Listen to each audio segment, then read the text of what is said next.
নমস্কার, তনহিস লাইফস্টাইলে সবাইকে স্বাগত। আশা করি সকলে ভালো আছেন ও সুস্থ আছেন। আমরাও দিব্যি বহাল তবিয়তে আছি। আজ অনেক দিন পর আপনার সাথে আবার ভিডিও শেয়ার করছি। আমি জানি আপনারা অপেক্ষা করতে করতে ক্লান্ত হয়ে পড়েছেন, কারণ রোজই আপনারা হয়তো 6টা থেকে 6:30 নাগাদ ভাবেন আজ হয়তো তন্নি ভিডিও দেবে, তারপরে আবার আপনারা আশাহত হন। সত্যিই আপনাদেরকে বড়ই নিরাশ করি আমি আমার প্রত্যেক দিনের ব্লগ ভিডিও শেয়ার করবার জন্য। আসলে কি জানেন তো, কাজের ব্যস্ততাটা বড্ডই বেড়ে গেছে। একদিকে তো আমার কুকিং চ্যানেলের ভিডিও শ্যুট করার কাজ যেমন আছে, তার সাথে ওই যে বলেছিলাম আমার ইন্টিরিয়ারের কিছু টুকটাক কাজকর্ম বাকি আছে। আর বাড়িতে যদি কোনো রোজকার কাজের বাইরে এক্সট্রা কাজকর্ম শুরু হয়, তাহলে বুঝতেই পারছেন যে কতটা দায়িত্ব বেড়ে যায়।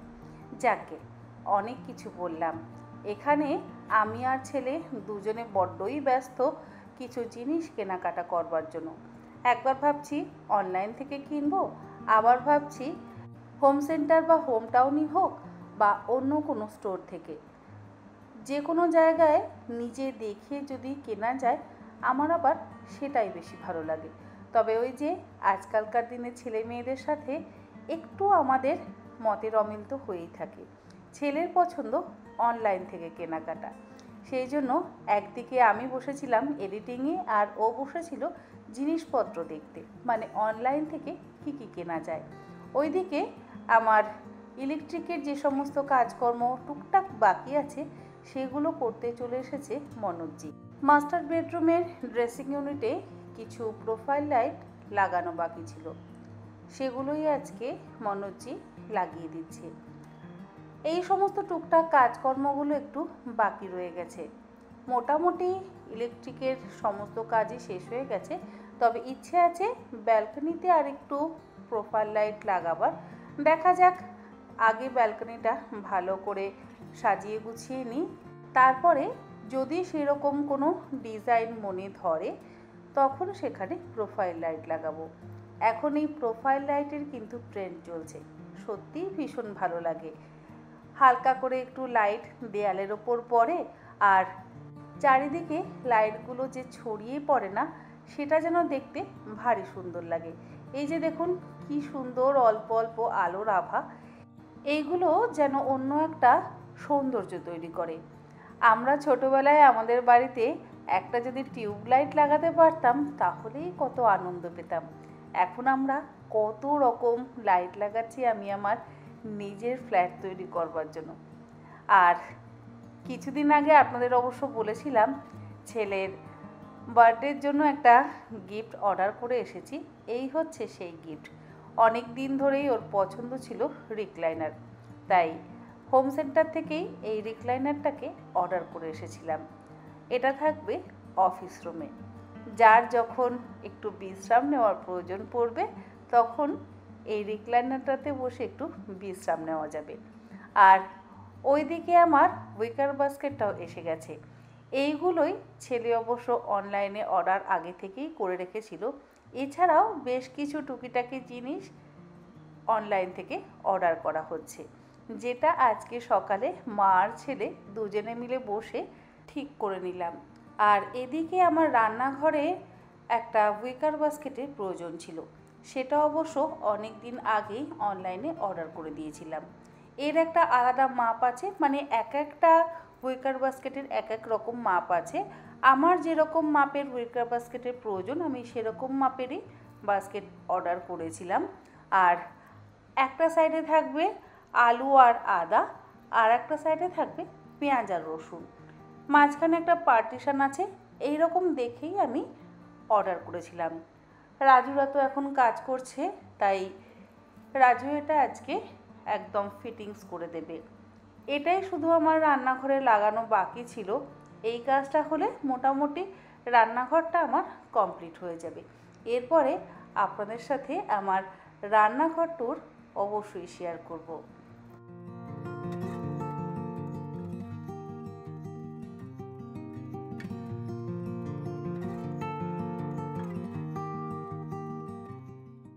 আর অন্যদিকে আমার ঘরে এবং রুমানের ঘরে যে ক্লজেট বা দেয়াল আলমারিগুলো রয়েছে সেগুলোতে না এতদিন পর্যন্ত হ্যান্ডেলগুলো লাগানো ছিল না।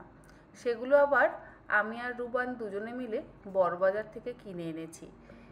সৌরভ সেগুলোকে আবার ফিট করছে। এই সমস্ত টুকটাক কাজকর্ম করছে। আর কাজকর্ম হলে ময়লা তো হবেই। সেই ময়লা পরিষ্কার করতে করতে আমার সারাটা দিন কেটে যাচ্ছে।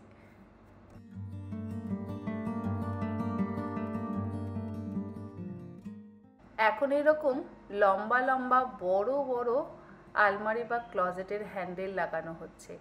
আমিও সেই রকমই ক্লজেটের হ্যান্ডেল লাগালাম। এগুলোই এখন দেখছি বেশি পছন্দ হলো, তাই এই রকম লম্বা লম্বা হ্যান্ডেল কিনে এনেছি। আর অন্যদিকে চলছে রান্নাঘরে আর কি রাজুর উইকার বাস্কেট লাগানোর কাজ। যেহেতু জায়গাটা একদম নিচে এবং জায়গাটা যেহেতু ছোট, সেই জন্য রাজুকে এরকম শুয়ে পড়ে উইকার বাস্কেটটা লাগাতে হচ্ছে। লাগাতে একটু সমস্যাই হচ্ছে, মানে যেহেতু জায়গাটা ছোট তাই একটু সমস্যা হচ্ছে, কিন্তু রাজুর কাজ এত ভালো তাই আর ওর কাজ নিয়ে আমার কোনো সন্দেহ থাকে না। সুন্দরভাবে ফিটিংস করে দিয়ে ও আমাকে একদম সুন্দর করে সন্তুষ্ট করবে। আমি অনেকে রাজুর ফোন নাম্বার দিয়েছি, অনেকে আমার থেকে রাজুর ফোন নাম্বার চেয়েছিলেন। আপনারা যদি রাজুকে দিয়ে কাজ করাতে চান তাহলে অবশ্যই ওকে ফোন করে কাজ করাতে পারেন। আমি সত্যি বলবো, ওর মতন কাজ আমি অনেকেরই কিন্তু দেখিনি।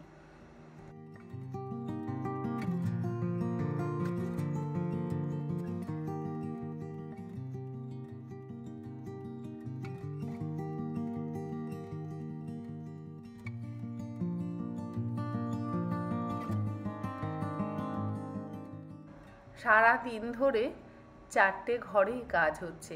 বেডরুমেও কাজ হচ্ছে, এদিকে রান্নাঘরেও কাজ হচ্ছে, অন্যদিকে আবার ঠাকুর ঘরেও কাজ হচ্ছে। তাই কোনো দিকে গিয়েই আমি কোনো রকম কাজ করতে পারছি না।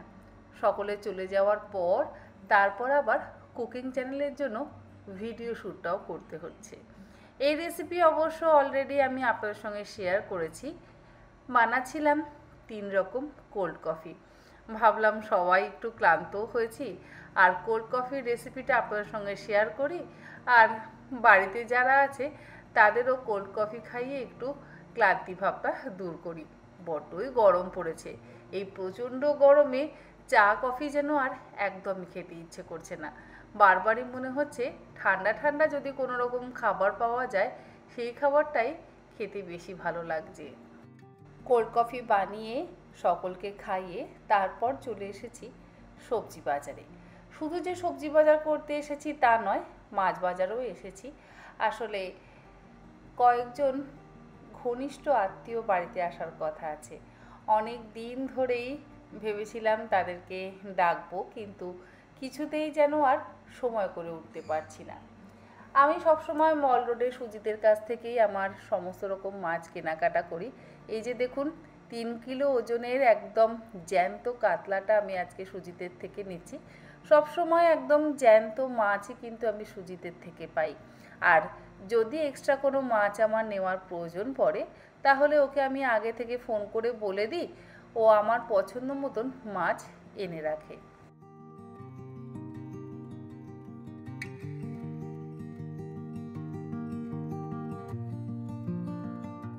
যে কোনো জ্যান্ত মাছের স্বাদ কিন্তু একেবারেই আলাদা।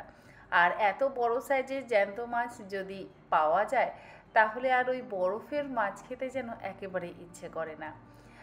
এই কাতলা মাছের সাথে সাথে আজকে নিচ্ছি 3 কিলো বাগদা চিংড়ি আর 3 কিলো ভেটকি মাছ। ওই যে বললাম বাড়িতে বেশ কিছু বিশেষ অতিথিরা আসছেন, তাই তাদের জন্য একটু মাছের বন্দোবস্তটাই রাখছি। তবে মাছের সাথে সাথে মাংসটাও অবশ্যই রাখতে হবে, কারণ মাছ যেমন সকলে পছন্দ করে, চিকেন আবার কেউ পছন্দ করে না। বাকি সবাই মাটন খেতেই বেশি পছন্দ করে। তাই মাটনটা অবশ্য সকাল সকাল নেওয়া হয়ে গেছে, সেটাকে ধুয়ে ফ্রিজে রেখে দিয়েছি, মানে একদম ম্যারিনেট করে ফ্রিজে রেখে দিয়েছি।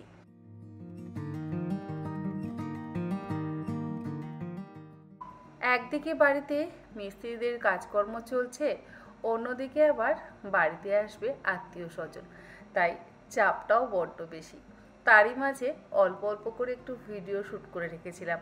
ভাবলাম আপনাদের সাথে তো অনেক দিন ভিডিও শেয়ার করা হয়নি, এই উপলক্ষে একটু ভিডিও শ্যুট করে রাখি, যাতে আপনাদের সাথে আবার ভিডিওটা শেয়ার করতে পারি। বাড়ি এসে মাছগুলোকে ধুয়ে সেই মাছগুলোকে ভেজে নিচ্ছি।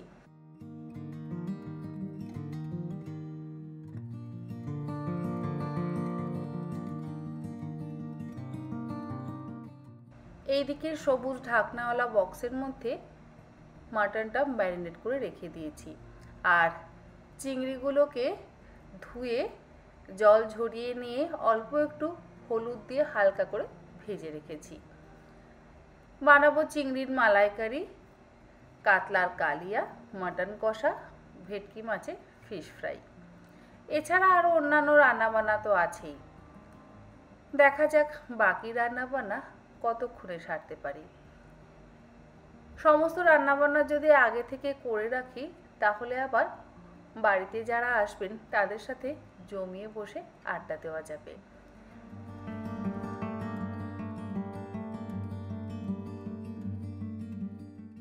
মাছগুলোকে ভেজে নেওয়ার পর বাসন্তী পোলাওটা যে বানাবো মাটনের সাথে খাওয়ার জন্য, সেটাও বানিয়ে রাখছি। এই সমস্ত রেসিপিগুলো আর আলাদা করে শেয়ার করছি না, কারণ কুকিং চ্যানেলে তো সমস্ত রেসিপি আপনার সঙ্গে শেয়ার করা আছে। আর হ্যাঁ, মাটন অবশ্যই এনেছি এখানে 4 কিলো, তাই একসাথে এতখানি মাটন করতে আমার বেশ সময় লাগবে। ভেবেছিলাম একবার 4 কিলো মাংস আনছি, রেসিপিটা আপনাদের সঙ্গে শেয়ার করি যে বেশি পরিমাণে মাংস কিভাবে সহজে রান্না করা যায়। আর বেশি পরিমাণে মাংস মানেই যে অনেকটা তেল মশলা, তেমনটা একেবারেই নয়, বরঞ্চ কম পরিমাণে মাংসেই একটু মশলার পরিমাণ বেশি প্রয়োজন পড়ে। যদি পরিমাণে বেশি মাংস রান্না করতে হয়, তাহলে অল্প মশলা দিয়েই কিন্তু খুব সুন্দর রান্না করা যায়। যাকে আমার চালটা মোটামুটি ভাজা হয়ে গেল, এরপরে আমি বাসন্তী পোলাওটা বসিয়ে দিয়ে অন্যদিকে ফিশ ফ্রাইয়ের জন্য ফিলেগুলোকে কেটে নিচ্ছি। সুজিতের থেকে বড় ভেটকি মাছের ফিলে নিয়ে এসেছিলাম, ওকে আগে থাকতেই বলে রেখেছিলাম। যদি ওকে আগে থেকে বলে রাখি, তাহলে আবার ও মাছ এনে রাখে, আর আমার সমস্যাও হয় না, কারণ সব সময় তো সবার কাছে ভেটকি মাছের ফিলে পাওয়া যায় না। তাই এই সমস্ত রেসিপি বানানোর জন্য মাছ আগে থেকেই অর্ডার করে রেখে দিলে ভালো হয়।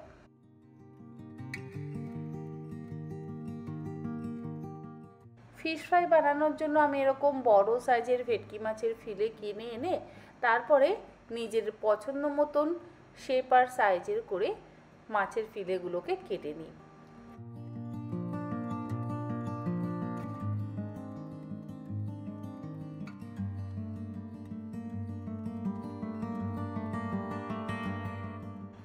যে পরিমাণে আমি ভেটকি মাছের ফিলেটা কিনে এনেছিলাম, তার থেকে আমার 40 পিস ফিশ ফ্রাইয়ের ফিলে তৈরি হয়েছে। এটাই যদি আমি আবার দোকান থেকে করিয়ে আনতাম, তাহলে আমার সময় অনেকটা অবশ্য বাঁচত, কিন্তু 28 থেকে 30টার বেশি ফিশ ফ্রাই আমি বানাতে পারতাম না। দোকানে তো আবার একটু প্রমাণ সাইজের ফিলে কেটে দেয়, সেগুলো আবার ঘরে খাওয়ার জন্য একটু বেশি বড় হয়ে যায়। তাই আমি আমার নিজের পছন্দ মতন সাইজ করে কেটে নিলাম। আর একটা কথা, আমি যেমন 40টা ফিলে বের করেছি, ওদের দিয়ে বানালে 28 থেকে 30টার বেশি ফিলে কিন্তু একেবারেই হতো না। যাকে এই সমস্ত কাজকর্ম সেরে চলে এসেছি আমি আবার হোম সেন্টারে। সারা দিন ধরে একঘেয়ে একই রকম কাজ করতে কারই বা ভালো লাগে বলুন তো? মাঝে মধ্যে কাজ শেষ করে যদি একটু বাইরে বেরোনো যায়, সে আধ ঘন্টার জন্য হোক বা 1 ঘন্টার জন্য, মনটা দেখবেন অনেকটা ভালো হয়ে যায়। আমি জানি না কার কি হয়, তবে আমার তো হয়। বিশেষ করে যদি নতুন নতুন জিনিসের গন্ধ পাওয়া যায়, তাহলে মনটা ভারী খুশি হয়। সবসময় যে আমি আবার কেনাকাটা করতে আসি তা কিন্তু একেবারেই নয়। যদি কিছু জিনিস পছন্দ হয়ে যায় তখন কিনি, আর তা না হলে নতুন নতুন সুন্দর সুন্দর জিনিস দেখলেই খুব খুশি হই। ভাবছি জিনিস দেখতে দেখতে দুটো কুশন আমার পছন্দ হয়ে গেছে, আর সেটাই আবার ছেলের সাথে একটু কথা বলে নিচ্ছি। যাকে আমি এবার আমার নিজের কাজকর্মগুলো তাড়াতাড়ি করে সেরে ফেলি, কারণ বাড়ি গিয়ে এখন আবার অনেক কাজ রয়েছে। সেই ভিডিওটা অবশ্যই আপনাদের সাথে আগামীকাল বা পরশু শেয়ার করব। আজকের ভিডিওটা তাহলে এখানেই শেষ করি। আর আজকের ভিডিওটা কেমন লাগলো কমেন্ট বক্সে কমেন্ট করে জানাতে কিন্তু একেবারেই ভুলবেন না। ভালো লাগলে একটা লাইক কিন্তু অবশ্যই দিয়ে দেবেন। আজ তাহলে আসি। আপনারা সকলে ভালো থাকবেন, সুস্থ থাকবেন। ধন্যবাদ।